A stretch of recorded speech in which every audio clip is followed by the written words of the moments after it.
Hello, and welcome to another episode of Back Catch. This is Nick Roby with our good friend, Mr. William Harper, here to talk with some more NFL. William, how are you doing this fine day? Yo, I'm great talking football. Guess what, Nick? What? Football is back tonight. The Tonight? Packers and the Bears play tonight. Tonight. No, wait, is this a preseason game where the game doesn't count? Or is this This is a real-life football game tonight. tonight where the scoreboard counts? Okay. Here we I'm go. pumped. It's going to be a very long day at work today.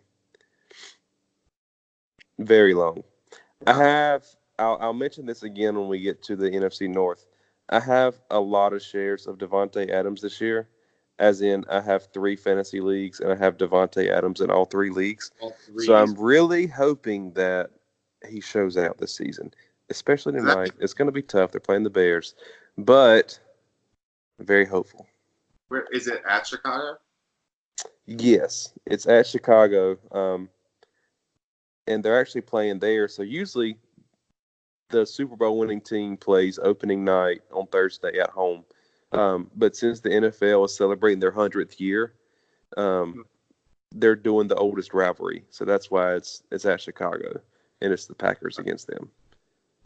But don't worry, Patriots fans. Your team's Sunday night in that primetime game against Pittsburgh. So you're still getting your spotlight. You're going to have the night all to yourself. I think Patriots fans will be okay. They win enough anyways. Who cares? Salty Panthers fan here. 0-3. Still mad about it. Come on, John Casey. All right. Are you ready to jump back into it? I'm ready. So if you're picking up with us, we went through the AFC in our previous episode. So we're going to jump into the NFC, do a little teams, do a little fantasy mixture in there. And so I'm ready to go. Let's talk about the NFC. All right, let's hop to it. We'll start off in the NFC East. I want to start off with the Cowboys. So at the time of this recording, Ezekiel Elliott has not officially signed. There's been rumblings of what the contract's going to be. We're expecting him, or at least I'm expecting him to sign and play this week. If not this week, definitely week 2. But he's been the story for the Cowboys this offseason. What are your kind of takes on Zeke in the situation? Well, so as just a fan of sports, when you turn on ESPN or like say a show like First Take, usually there's some mention of the Cowboys to like stir up a story so they can talk about the Cowboys because either people love them or they hate them, and it's a lot of views. I believe the term for that is skipping, for Skip Bayless. So when you're skipping, you just randomly find a way to segue in the Cowboys just for the sake of segueing in the Cowboys. It's him Skipping. and Tim Tebow was the other one when he was playing NFL. But actually this is like one of the biggest stories. So they actually do need to talk about it. It is really interesting to see like what the Cowboys do with this. I agree. I think he gets paid because they need him, or they want to have him on the team. And Jerry Jones doesn't want to miss this window of opportunity. But it has also been proven that you having the rushing leader or having to pay a lot for running back does not guarantee that you're going to win the Super Bowl or even play for the Super Bowl. So I think it'd be really interesting to see with him in that. But I think they do pay him, and I do think that they end up winning. They have a strong chance of winning the division. If Zeke can play like he knows how to, like he can play like himself, they have a strong chance, I would say. Okay. And their defense is better than you would expect and you would think. They actually have a pretty solid defense. They've locked up their linebacker there to a long-term deal. They just locked up their left tackle to a long-term deal. They've got to pay Zeke and Dak and Amari. I don't know where all this money is coming from. There is a salary cap in the NFL. I don't know if they'll actually pay Amari or not. That's the one I'm thinking that they may let him go at the end of this season. unless he proves beyond a shadow of a doubt that he needs to be on this team. Yeah, I think the thing in the NFL is you need the strong QB. I think they're going to pay Dak because they need a QB, and plus there's not always this like plethora of uh, franchise QBs out there. You know, they're serviceable guys, but then Dak I think has proven that he can start becoming that consistent guy.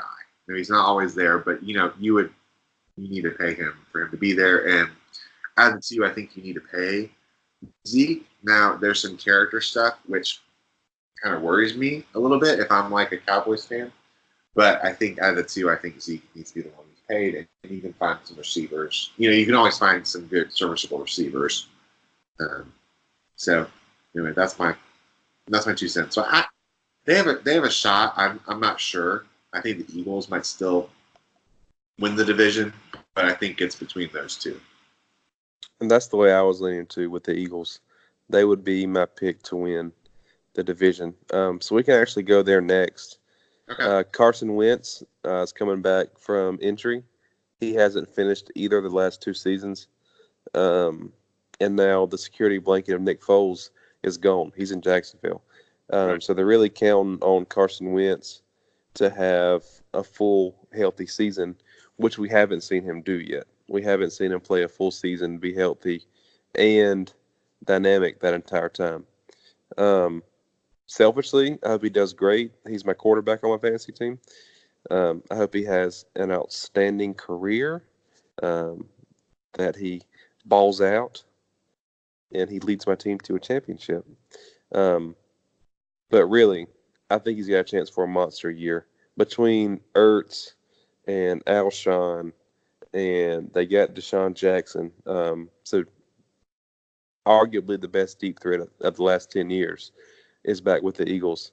They got those guys, plus a guy I really like, the rookie Miles Sanders, who he may not be the starting running back during week 1. I think towards the middle end of the season, he'll establish himself as that top back over Jordan Howard.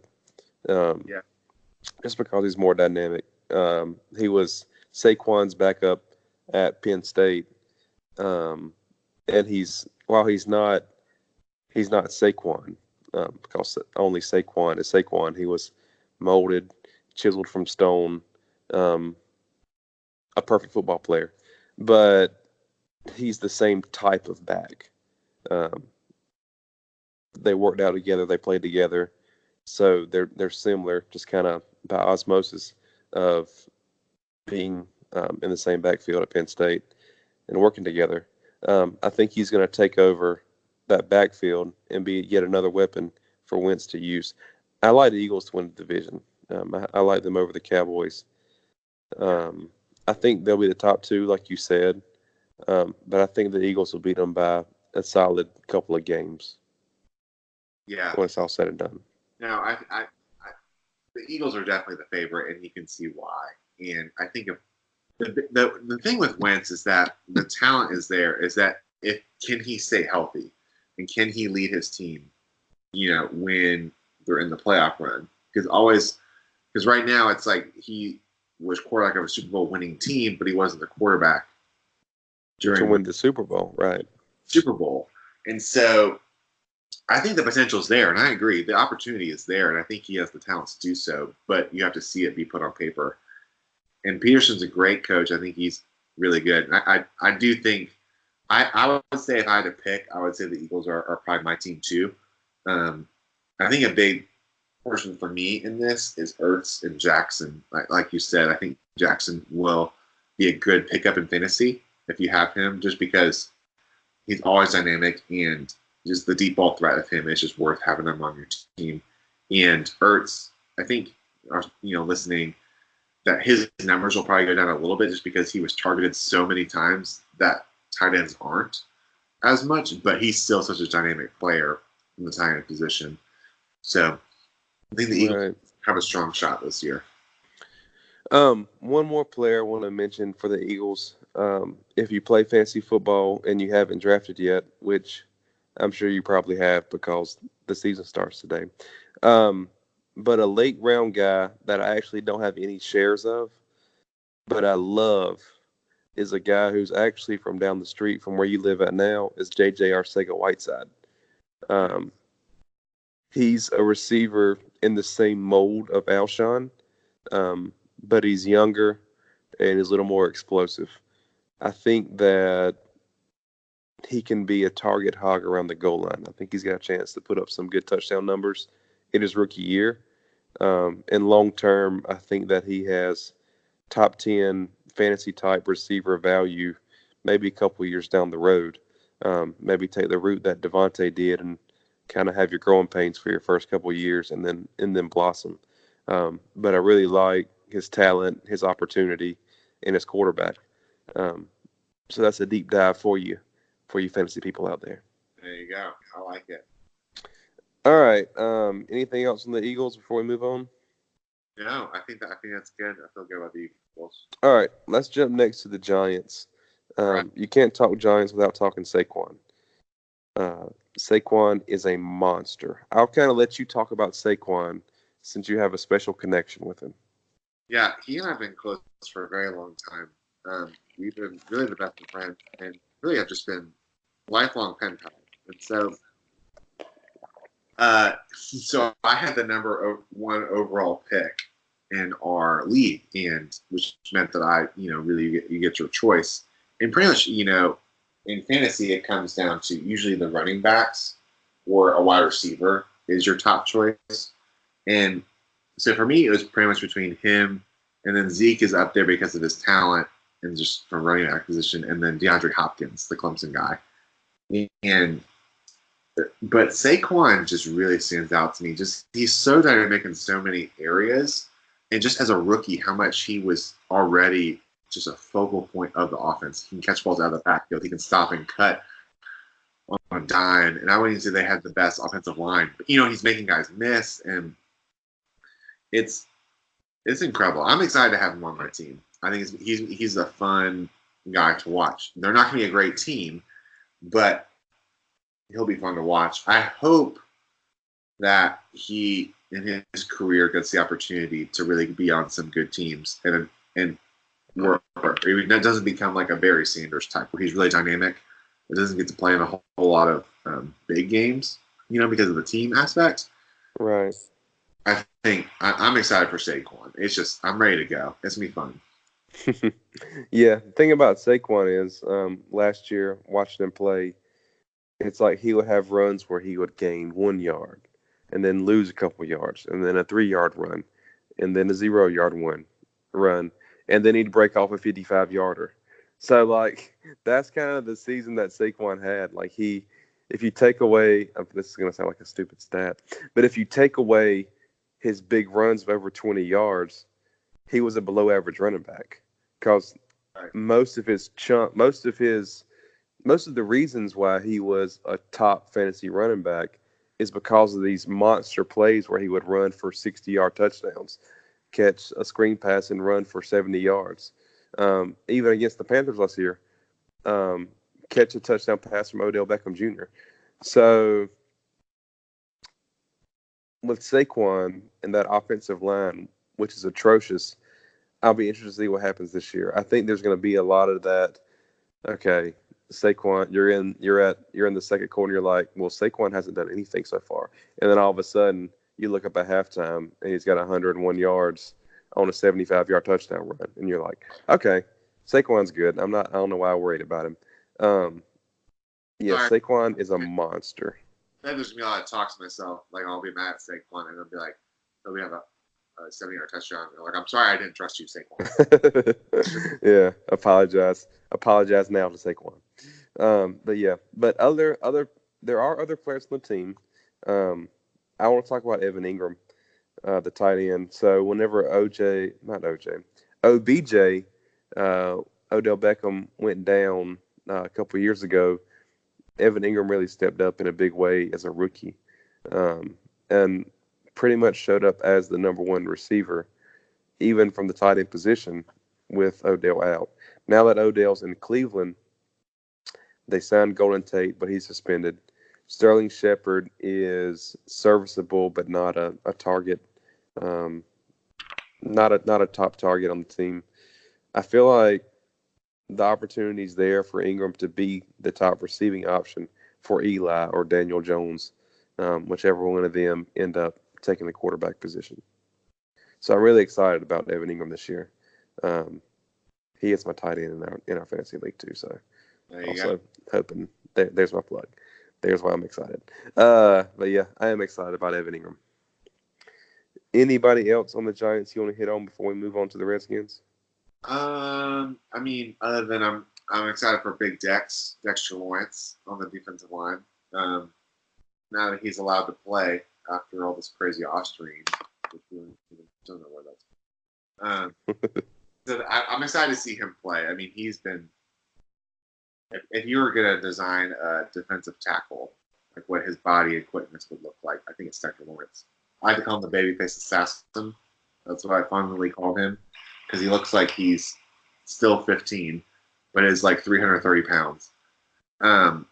So that'll be fun to watch him, and then I'm just interested to see the whole Daniel Jones, Eli Manning thing, because he really looks like a younger mold of a Manning.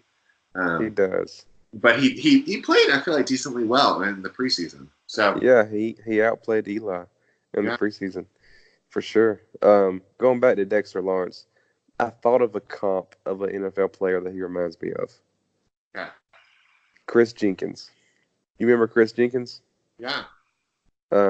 That's who he reminds me of. Just someone who takes up a ton of space in the middle, puts pressure on the quarterback when needed, stops the run.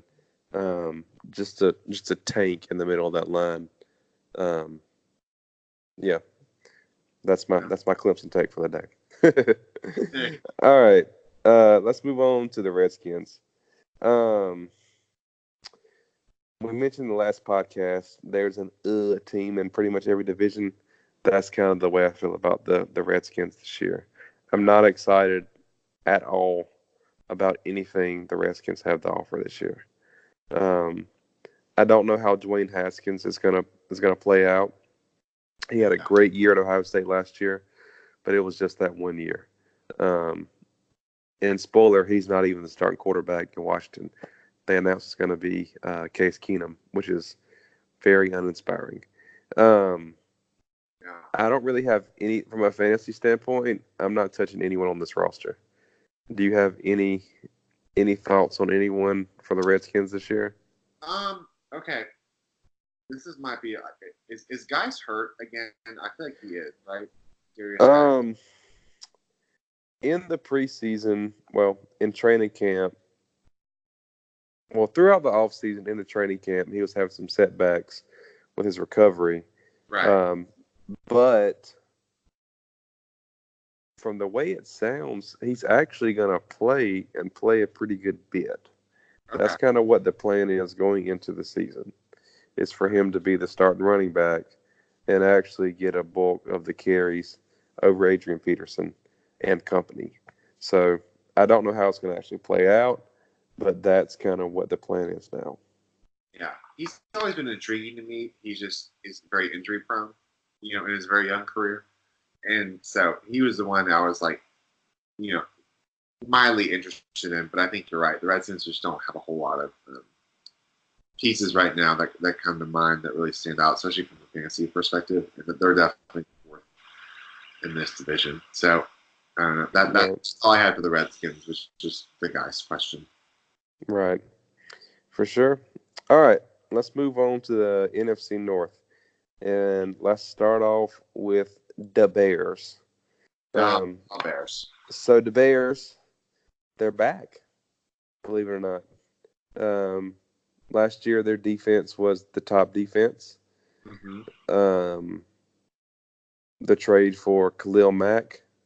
And then they have a ton of other good players on the defense, too, at every level. They're dynamic. They're awesome. The person I want to talk about the most for the Bears, though, is David Montgomery. If you're familiar with fantasy football, then you probably know the name David Montgomery. He's a rookie. He's a running back. And he might not even take the first snap of their first game tonight, but he's going to be a monster. So Nagy, the coach, has been looking for his version of a Kareem Hunt type back. They tried to have it last year with Jordan Howard, and it just didn't work. He cannot catch the ball. And David Montgomery is built from the same mold that Kareem Hunt was built from out of college. Tariq Cohen's still going to get some play, probably even at slot receiver. I wouldn't be surprised to see him line up maybe even as much as half of his snaps in slot receiver. But I think David Montgomery is going to have a monster season. Yeah, I think the opportunity is there, and they're definitely a run-first offense. So the opportunity for a running back, they've just shown that running backs really show out well for them. I think for me, what's interesting with the Bears is, can they make that progression in the next year? Can Mitchell Trubisky, I still try to call him Mitch, can he take the next step? Because I feel like they were strong last year, but then they also had some setbacks in the year two as well. And so, can he continue to make that progression and make the throws necessary? But I think Montgomery, you're right. I feel like he is the guy to watch on that team. Right.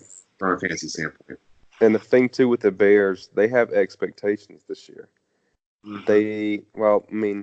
People expect them to be pretty good last year. I don't know how many people picked them to actually win the division over, I would say probably the Vikings were the favorite last year going in. And then the Packers and the Bears were kind of there in the 2-3 mix. So it'll be very interesting to see how they deal with the pressure and knowing that they're probably the favorites in that division to win it again and coming back as the champs.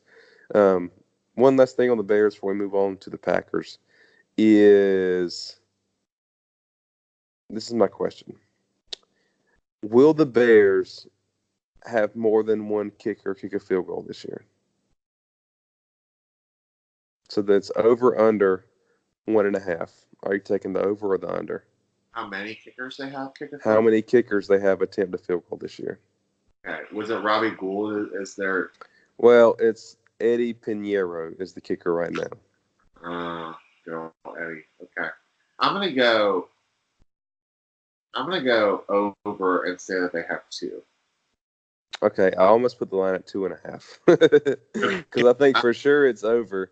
Because I'm not inspired by Eddie Pinheiro at all, and I don't know if the Bears fans will be either, especially if he comes out and clanks his first one tonight, which there's a chance that could happen.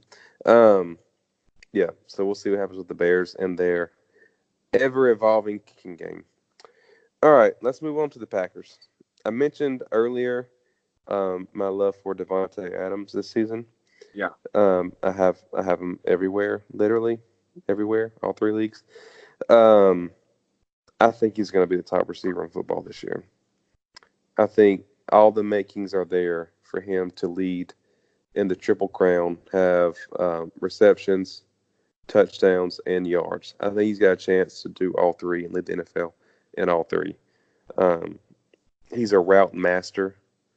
I don't know if you saw the video of Chad Ochocinco Johnson actually crying watching the routes that Davante Adams had sent him that he ran in practice. Did you see that video?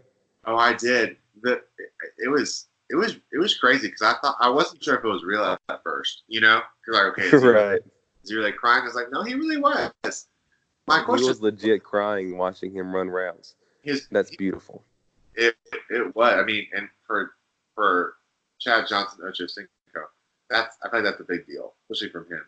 The question that's high praise. Is why was his face in the bottom right corner?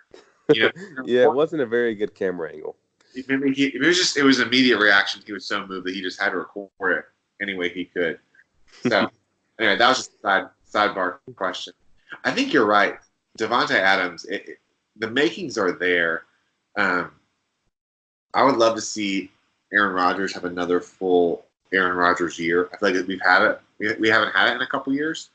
And so I think NFL is good when guys like Aaron Rodgers are playing like they can. Because when he is making throws on the run like he can, and just making some of the throws he can, it's pretty fun to watch.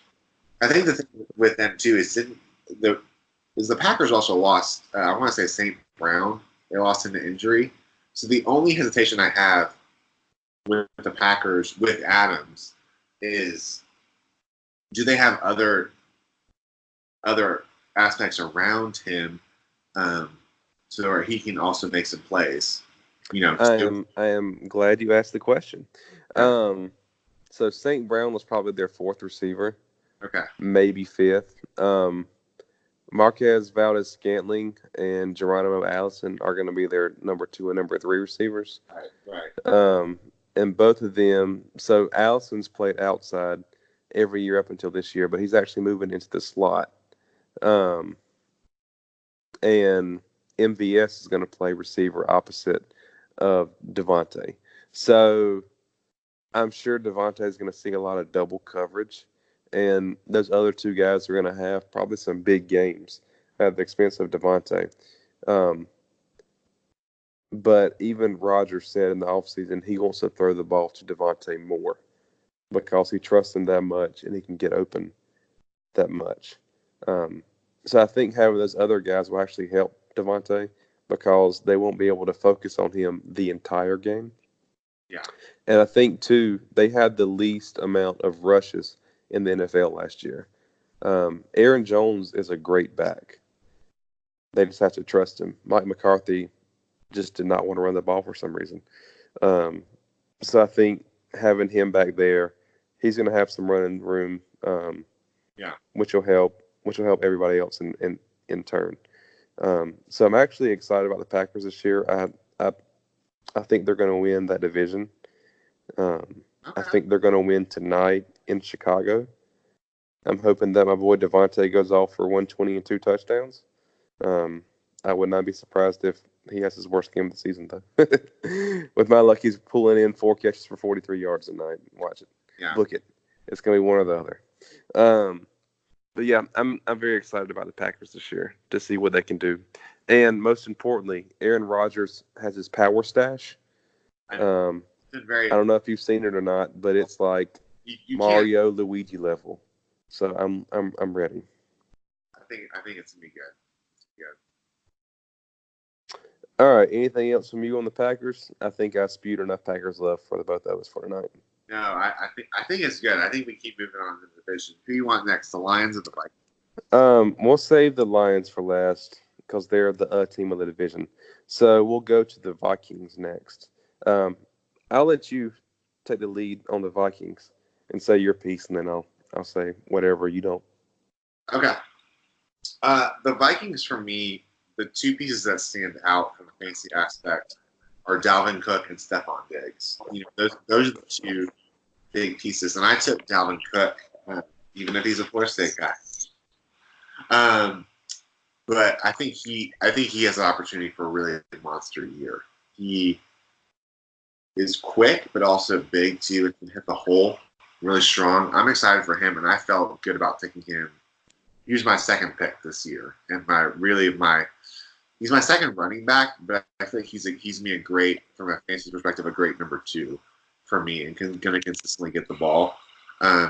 Diggs I really considered, but he's not as consistent maybe as I would want as like a number 1 receiver on a wide. So that was just my thought process. Is that I would want him as like my number 2, or maybe like but I could definitely be my number 2. But the way our draft worked out specifically, I couldn't. It didn't work out for me to take him that way. Right. But those pieces, I think they're both going to have a big year, and it's going to be fun to watch those guys. For sure. And I think another 2 there will be Adam Thielen. Right, which I did take Thielen. Gotcha. Yeah, so he, for the first half of last season, I think he had 100 yards pretty much every game, which was ridiculous. And then the offensive scheme changed, and they wanted to run the ball more towards the end of the season. But I think that Thielen and Diggs are probably the best 1-2 combination at receiver in the NFL, just because They're both great receivers. They can both run routes. They can both go deep, play underneath. Although you would think more of Diggs as more of the field stretcher and Thielen is more of the underneath kind of guy. They really could do either one.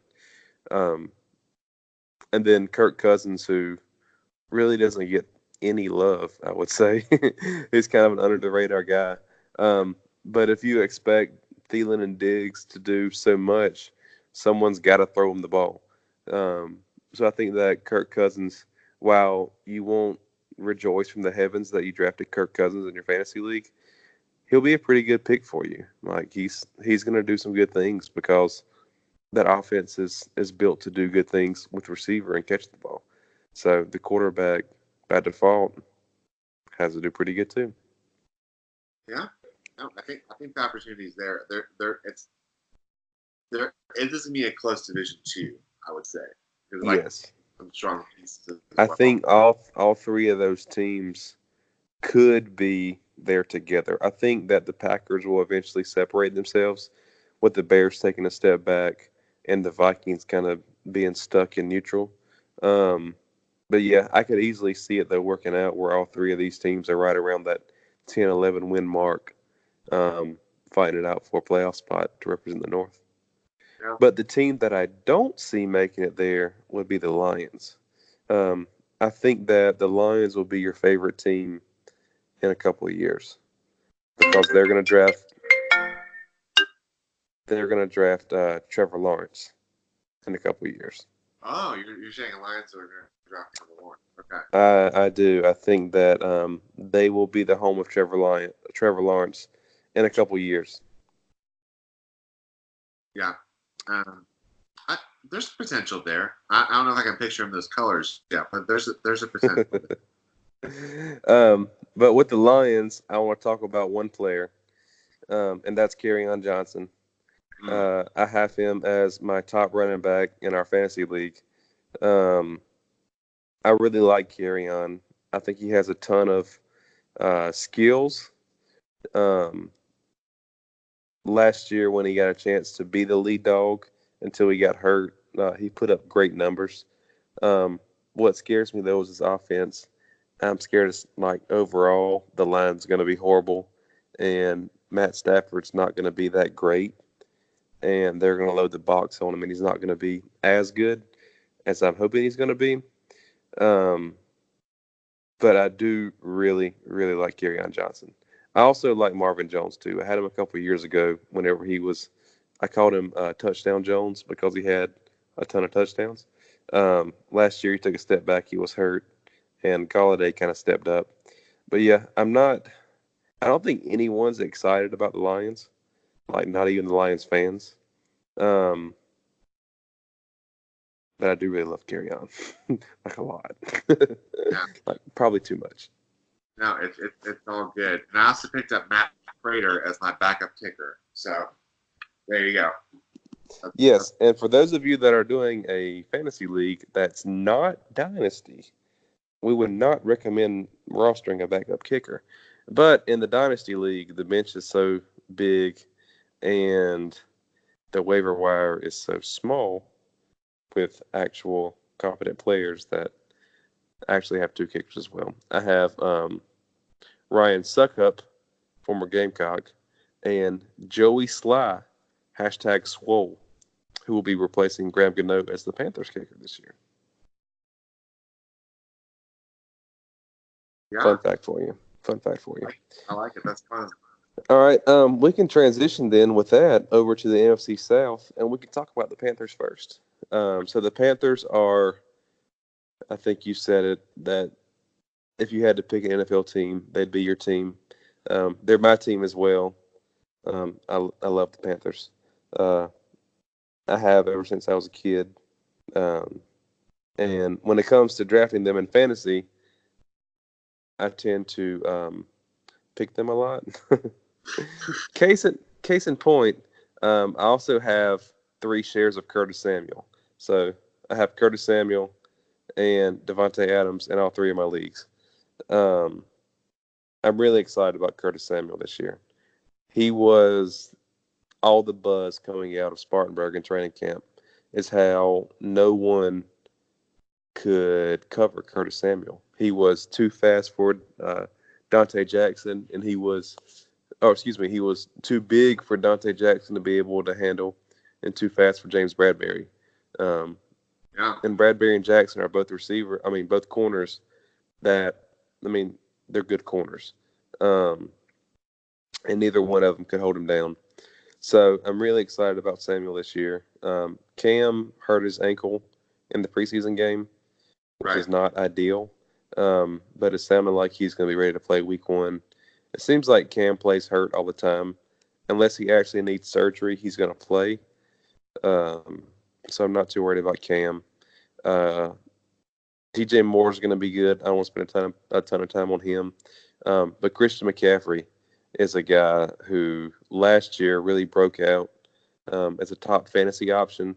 And as a Panthers fan, he's the player I wanted them to get the ball to the most, because he was the most electric with the ball in his hands. He can make stuff happen.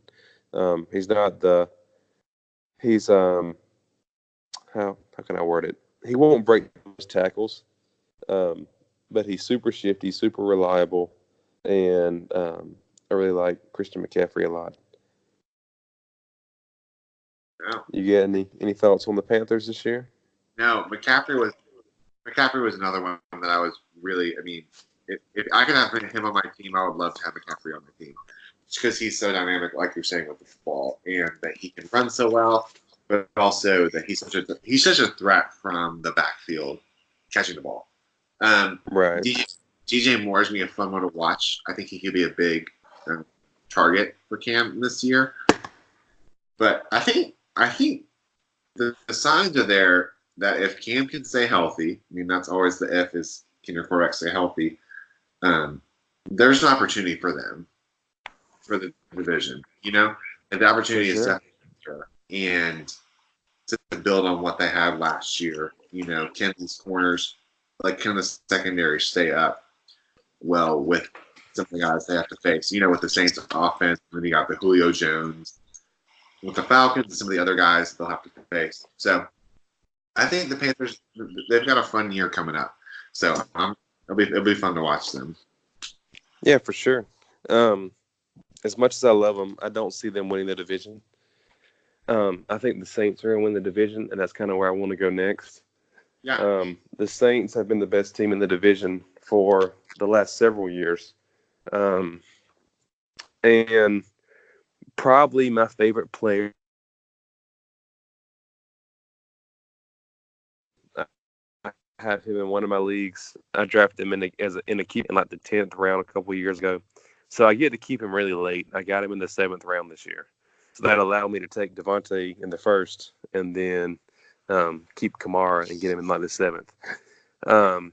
But I think that he is the top player in fantasy football this year, even over Saquon and Zeke, because Mark Ingram.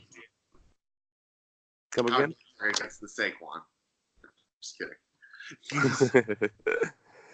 But with Mark Ingram gone, and then they signed Latavius Murray, but Murray's not going to take all the carries Ingram did because Ingram's better. So I think there's a chunk of those carries that are going to stick with Kamara. They trust him more. It's his 3rd year there. So I think he's going to get a lot of play and get enough play to be the top running back in fantasy. Yeah. The opportunity is definitely there for him. And Kamara, can he really become the full feature back that people think he can be? Because Ingram being the full-time all 3 down back guy. So I think that's a bold prediction, but it's not really that bold for him in fantasy. The opportunity is definitely there for him, and so the Saints are going to be strong. It's a bold-ish prediction. Right. Yeah. And then also, too, there, you got to talk about Michael Thomas, too, who's probably the most consistent receiver. He catches everything. So I think that he's a solid receiver, too. A great first option at receiver. If you pick a running back in the 1st and then you get him coming back around in the 2nd, I think your team's in great shape. Yeah, I agree. I agree, and I agree. So hopefully, I can get a few more years out of him. Um, but Oh Saints, yeah, Saints should be very strong this year. Uh, but I'm ready. You want to talk about the Falcons? yeah. We'll talk about the Falcons next. Yeah, Um, I think with the Falcons, you got to start with Julio. right. Um, who's is he 30 now? I think he is 30. Um, Oh, that's crazy to think about. yeah, it's crazy to think about. But yeah, Julio has Antonio Brown's been the best receiver in football over the last decade. I would probably put Julio number two, if Yeah, not number two. Like he's up there at the very top two or three. Um, he just catches so many balls. Touchdowns have never been his big thing, um, but he catches so much. And I think with the Falcons overall,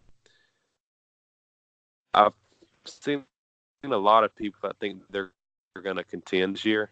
I don't contending again this year. I think that they'll be more of a 5 team than a 10-win team. They'll be kind of around that 7 to 9 win range. That's kind of how I'm seeing this. This is how I'm seeing the Falcons go this year. yeah. Now I agree, and I think if, from a fantasy perspective, if Hulu can get some balls at the end zone, that's gonna be really big for him. And then you got guys also like Calvin Ridley, which I think Ridley I think can be a big pickup too. He's so quick. When you're trying to double team Julio, and Ridley can gash you over the middle a large game. And because you got a guy like Matt Ryan, who's been a very consistent quarterback for the most part, all things considered. I mean, I wouldn't say he's like one of the top tiers, but he's been a strong quarterback for his whole career. He probably had more of a down year last year. After the whole, they haven't really been the same offense since the Super Bowl a couple years ago. But I think you're right. I think having them in that 7 to 9 win range, it feels about right. And I think with them getting some pieces back on defense, they'll make them stronger. But um, I would have the Panthers over them in the division when all things said and done. And that's kind of what I have. I have Panthers right around, like, depending on how things shake out. I think they could potentially win up to like 13 if everything goes like ideal. But yeah, more along the lines of 9 or 10. Um, in the division, Bucks. Yeah, Bruce is now their head coach, which is pretty exciting for players. Jameis Winston and Chris Godwin. And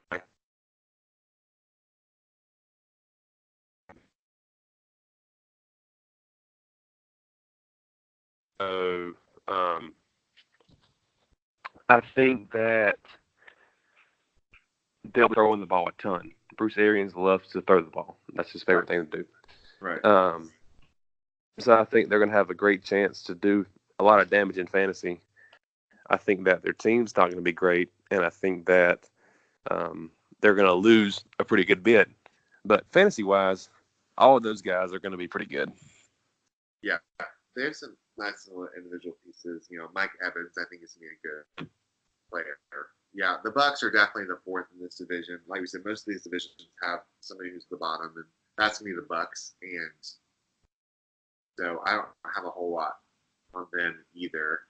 Um, but I think Evans is probably the go-to guy for them, and so he's worth a look for sure. Oh yeah, for sure. All right, you ready to move on to the NFC West? Let's do it. Last but Our certainly, final division. please. All right, let's start with the Rams. Gurley is where you have to start with the Rams. Well, last year they made it to the Super Bowl. They looked great throughout the season, the playoffs. Got to the Super Bowl, and the Patriots dismantled them. Goff looked below average. Only the second time he looked that way all season. The Bears did it to him too. But yeah, he put up an awful game.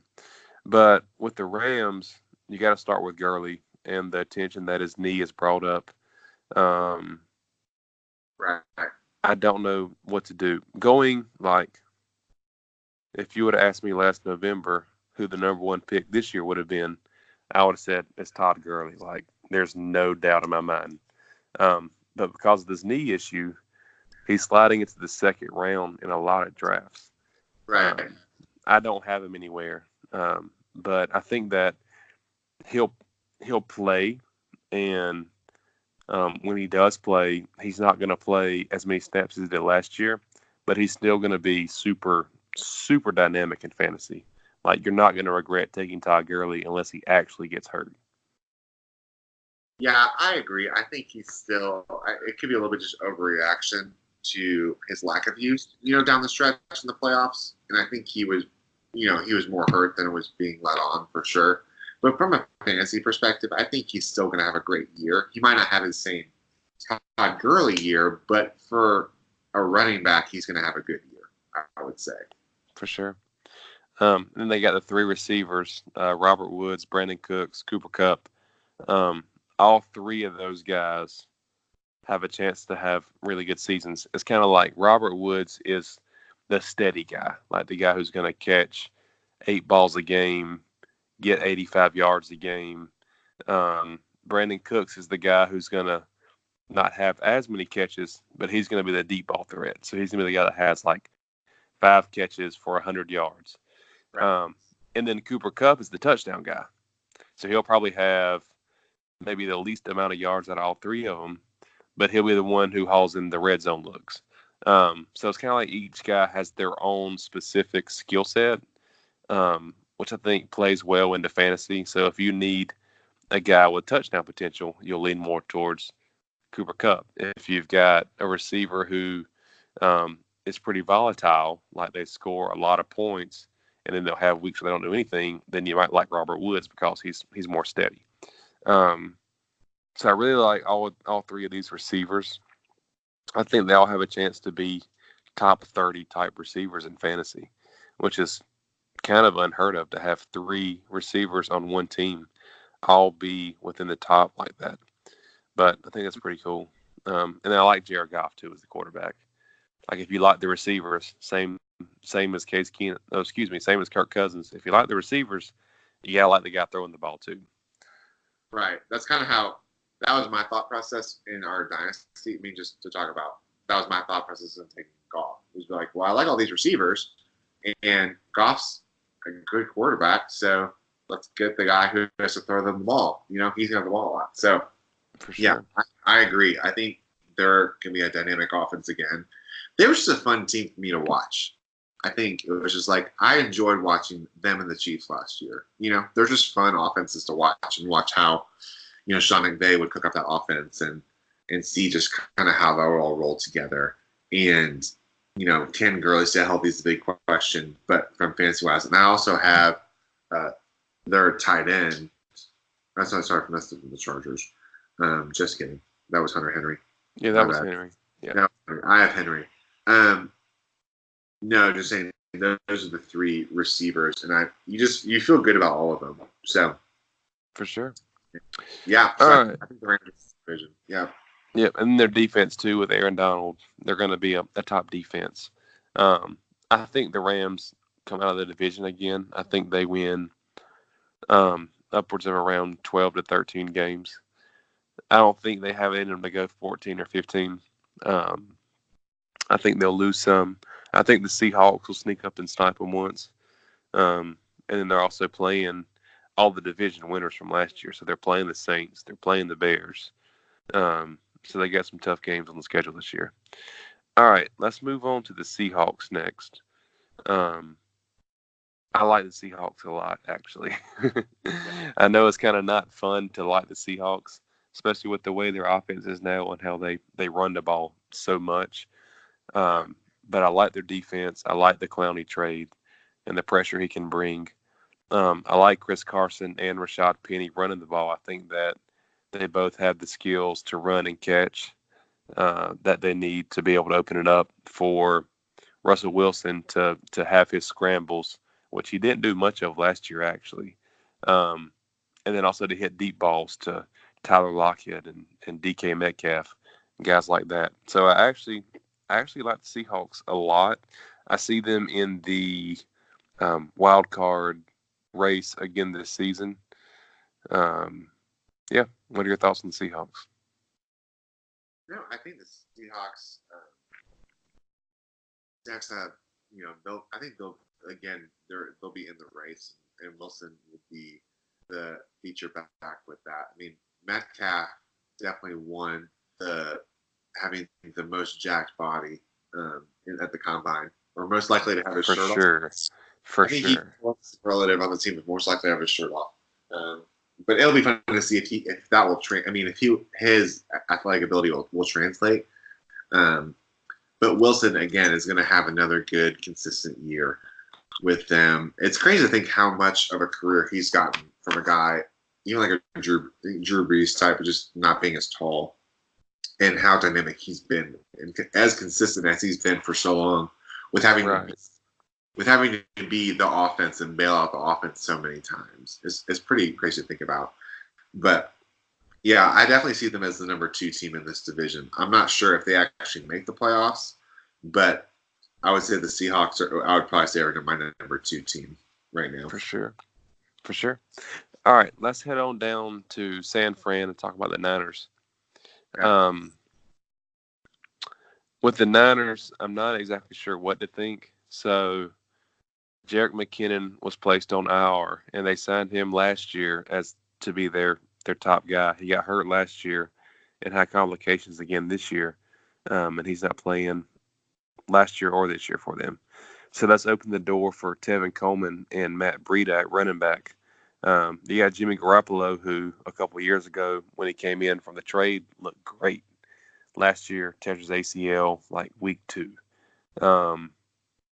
And then at receiver, you have Dante Pettis, Marquise Goodwin.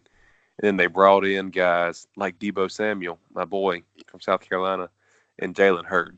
So when I'm looking at the 49ers, I see this huge spread of all these different offensive players and places to get the ball, but none really stand out more than the other. So from a fantasy aspect, I like the running backs. They'll both be able to do good things for you. The receivers, it's one of those things I have to wait and see, like how it actually kind of plays out when the games start. Right. But overall, I think the Niners, I don't know if they'll struggle. I think they'll win like in the 6 to 8 game range. Not really in playoff contention. But good building blocks for the future. That's kind of how I see them. For sure. And I think Deebo Samuel is going to be a big piece for them. And I think his dynamic ability of both being quick but also strong and receiving ability and just the ability for him to make some big plays, I think will be good for them. I think Jimmy will have a bounce back year. But yeah, I think you're right. They're going to just be in that kind of teeter of where they're not where they win some games, but they also don't like super stand out as a team either. They're just kind of they're building for the future for sure. But I like what they're doing out there. Okay. Well. All right, and that brings us full circle. On our first pod we ever did, we talked about if Kyler should go pro in baseball or football. And here we are. The Arizona Cardinals. Number 1 overall pick, Kyler Murray as the quarterback. What are your thoughts on Kyler and the Cardinals? Kyler and the Cardinals. I think Kyler overall. So he's been given the keys, as you said, as you've coined the phrase, keys to the kingdom. And so I think he will have a good year. I mean, he'll definitely have some rookie moments for sure. I don't think he's going to pull like a Pat Mahomes. Well, granted, I guess he sat for a year. But I think he'll have some good moments, and then there'll be some moments where you'll be like, what is he doing? But from a dynasty perspective, I think he's going to be a good quarterback. He's got all the tools that are there. And the offense looks like it's going to be fit into his ability. Running the air raid, but having a lot of just open spread lanes for him to go. And even just things like having like a Larry Fitzgerald as a safety blanket and just a guy to learn from and just be having that consistency, I think will be good. And also just having that older person in the locker room who's like, it's still, I would say it's Kyler's team, but it's becoming his team. But Larry Fitzgerald commands such a presence. I think that will really help take some pressure off of Kyler as well. Oh, yeah, for sure. And then, for sure. And then David Johnson is the other, he's the next piece because he's, was one of the top fantasy running backs a couple years ago. But he's been hurt the past couple of years. And so the opportunity, is there for him as well. And if he can be himself and give them time, I think their offense is going to be fun to watch this year. I think so too. And their defense is awful. So they're going to be behind a lot. So they're going to be opening it up with these passing plays and quarterback runs and halfback screens to Johnson. So we're going to see this offense on the field a lot, playing catch up, trying to score. So I think from a fantasy standpoint, it's going to be a lot of fun to watch them. If you're a Cardinals fan, maybe not a lot of fun to watch them, like the actual result of some of these games. I don't think they're going to do too great. But kind of like with the Niners, they're building for the future. And you can see the steps they're taking. And I like it. I like some of the receivers, I like Christian Kirk. Yeah, I'm excited to see where the Cardinals go in the future. Just this year's, it's not going to be their year. We both had the Chiefs coming out of the AFC. Who do you like in the NFC? That's what I'm looking at. Okay, so in the NFC, part-time division, I've got the Eagles. Then I would say if I had to pick a team in the North, I would say the Vikings maybe one, Packers two.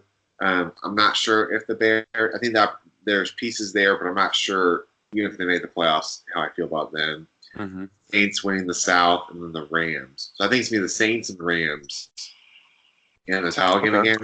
And I'm going to pick the Saints this time. Okay. I think there might be a little bit of a letdown with the Rams, but I think the Saints have all the pieces together. And if they're playing in New Orleans again, then I think that they're going to be a really big force. So I'm going to go with the Saints this year. Okay. This is where we're going to differ. I'm actually going with the Eagles and the Packers. Okay. As the two teams in the NFC in the championship, and I like the Eagles going to the Super Bowl this year. You do? I think having an Eagles-Chiefs Super Bowl would be a lot of fun. You'd have Andy Reid versus Doug Peterson, so versus protege, and kind of see Andy Reid still chasing that elusive title, and Peterson trying to win a second. I think that'd be a lot of fun to watch in the Super Bowl. I like it. That sounds fun. Well, this has been fun. Thanks for being on this again. Yeah, thanks for having me. Yeah. So there we go. So we've got one of us has got Chiefs and Saints, and the other one has Chiefs and Eagles. So I think either way, that would be a really fun Super Bowl. There you have it. So there is all of our picks, and there are all of our just thoughts on different teams and stuff. So thanks for being on. We'll remember to subscribe, like the podcast, share with friends.